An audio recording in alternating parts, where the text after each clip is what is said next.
বন্ধুরা, আমি তোমাদের এমন এক মন্দিরের সন্ধান দেব। ওই মন্দিরে মা খুব জাগ্রত।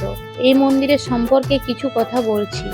এই মায়ের কথা তোমাদের শোনাবো। মা খুব জাগ্রত এবং মায়ের মহিমা অপরিসীম। তোমরা যদি মায়ের কথা জানতে চাও তাহলে আমার পেজটাকে ফলো করে ভিডিওটা পুরো দেখো।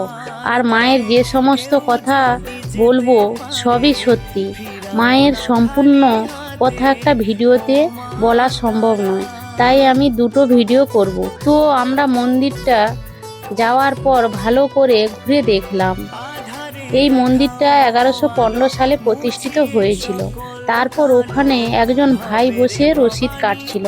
তো আমরা একটা রসিদ কাটলাম। আমরা মায়ের কাছে সুজি ভোগ নিয়ে গেছিলাম। তারপর এই ভাই সঙ্গে কথা বললাম। বলছি ভাই, এই মন্দিরটা কবে থেকে হয়েছে মায়ের প্রতিষ্ঠা? হ্যাঁ, অনেক পুরানো হবে, আমার জন্মের আগে থেকে, প্রায় 200-300-400 বছর আগে।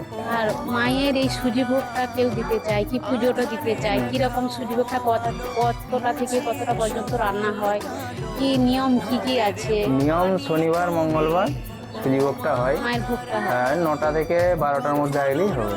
আচ্ছা। এই টাইমের মধ্যে আইলে ক্ষীর ভোগটা রান্না হয়। আর অন্যান্য দিন ফল মিষ্টান্ন এইসব। আর রাত্রে মায়ের এই মানে কি বলে আরতি না, এইসব কিছু হয় না। একবারেই মাকে যা হবে ওই একবারই দুপুর। হ্যাঁ। বলছি ভাই, অনেকে তো অনেক দূর থেকে আসে, মায়ের তো অনেক মানে কি অনেক মায়ের অপারেশন জায়গা আছে যেটা আমরা জানি।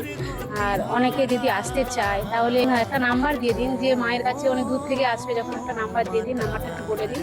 7001749558। আচ্ছা, এই নাম্বারে যোগাযোগ এই নাম্বারে যোগাযোগ ফোন করলে আগে থেকে আগে কি পরে হ্যাঁ, আসবে জানতে পারা যাবে। হ্যাঁ।